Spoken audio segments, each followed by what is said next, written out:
Saudara, untuk membahas lebih dalam soal konflik yang terjadi di Timur Tengah dan apa dampaknya bagi Indonesia, sudah bergabung bersama kami melalui sambungan daring pengamat Timur Tengah Hasibullah Sastrawi. Selamat malam, Pak Hasibullah. Selamat malam Mbak Valen dan pemirsa Kompas TV. Ya, selamat malam. Terima kasih sudah mau menyediakan waktunya untuk kami di Kompas Malam.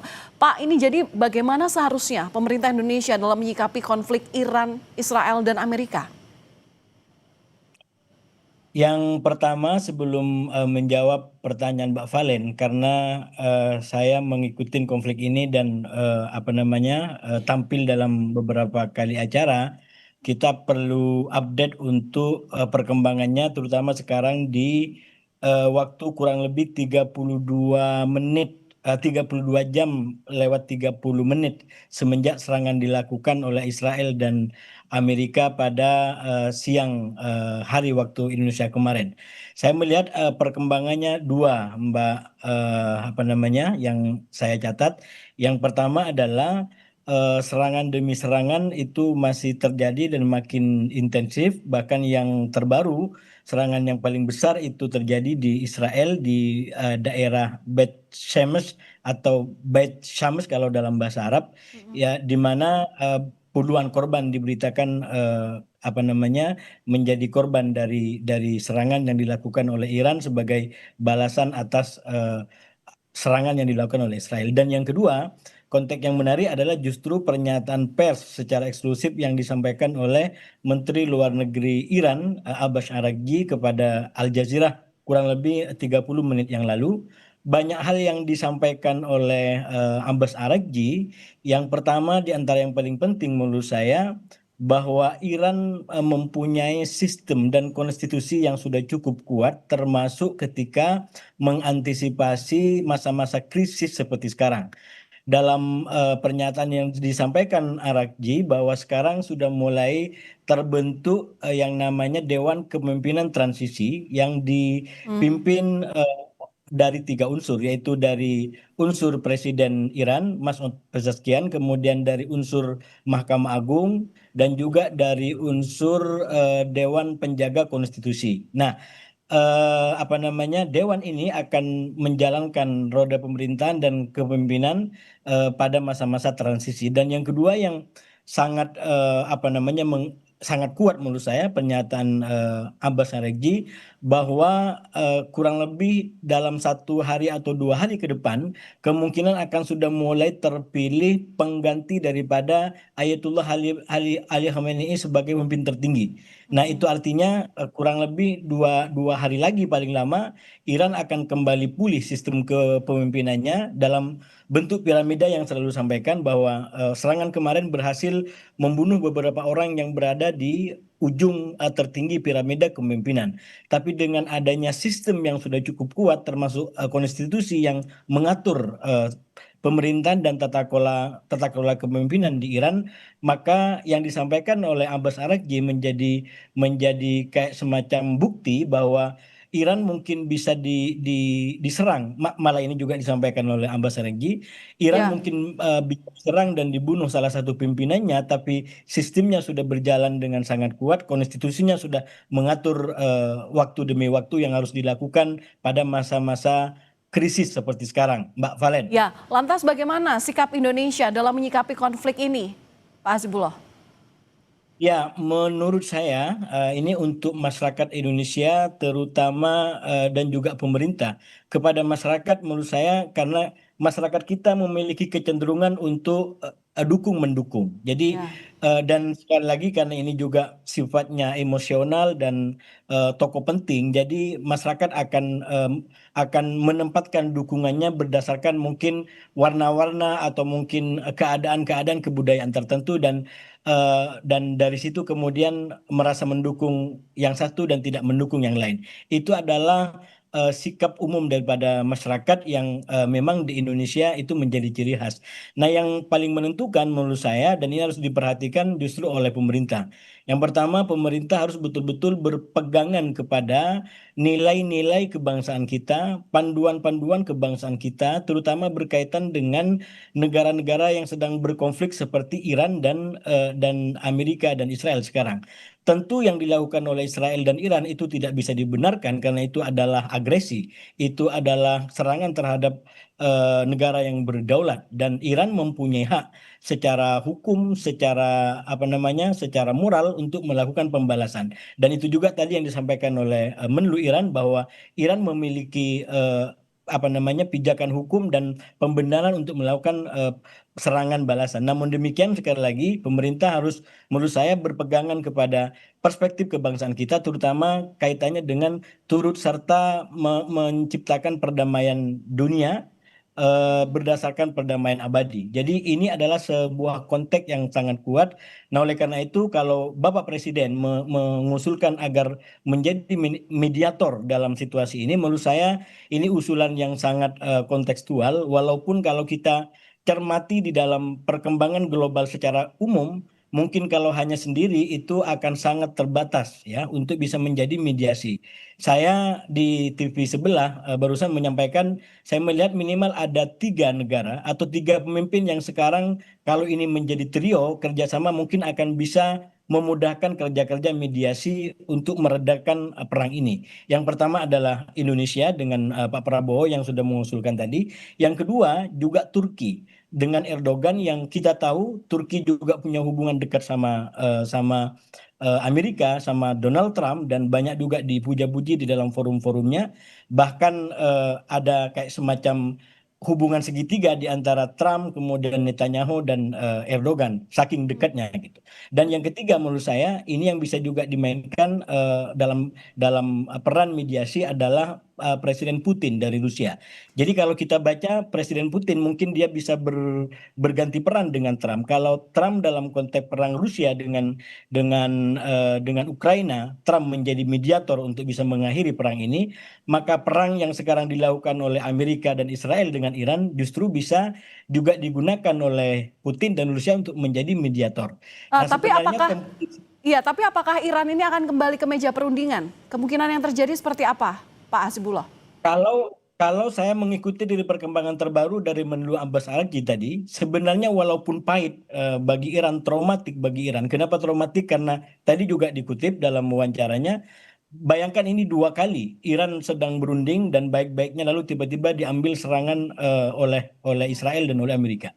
Jadi cukup traumatik. Tapi saya melihat Iran juga masih membuka diri bagi terjadinya upaya-upaya diplomasi atau upaya untuk apa namanya menurunkan tensi perang ini. Tapi memang ini butuh para mediator yang mungkin bisa diterima oleh 3 pihak paling tidak, yaitu Iran, Israel, dan Amerika. Dan 3 nama tadi atau 3 negara tadi menurut saya bisa untuk menjangkau menjadi perekat bagi 3 negara yang sedang perang ini.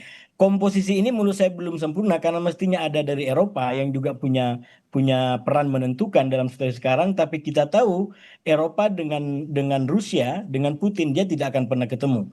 Jadi kalau ada Putin maka sudah pasti tidak akan ada Eropa. Nah, kalau kita masukkan Eropa, kita tahu Eropa dengan Trump sendiri sekarang juga tidak terlalu harmonis, terutama dengan kebijakan Trump yang kurang juga menghargai Eropa terkait dengan Greenland, terkait juga dengan apa namanya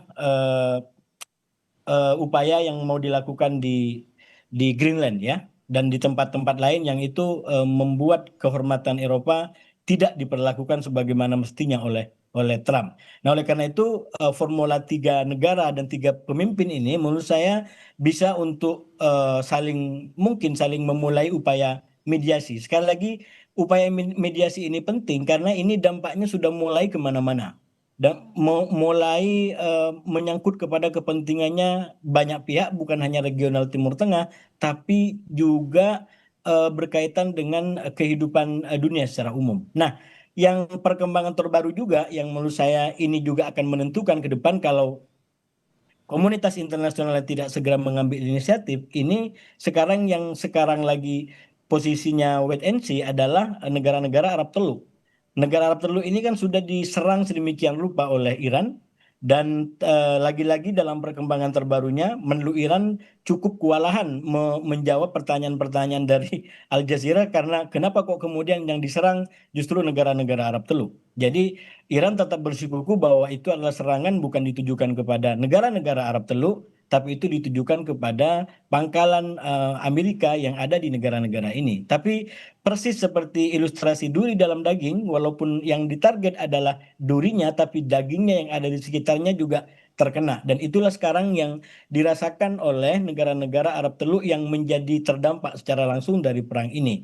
Nah, pada perkembangan 32 jam lewat 30 menit ini kurang lebih saya mencatat ini kalau negara-negara Arab Teluk nanti menjadi konklusif berkaitan dengan sikap yang akan diambil ke depan, maka ini akan bisa membawa perang atau dimensi baru di dalam perang ini.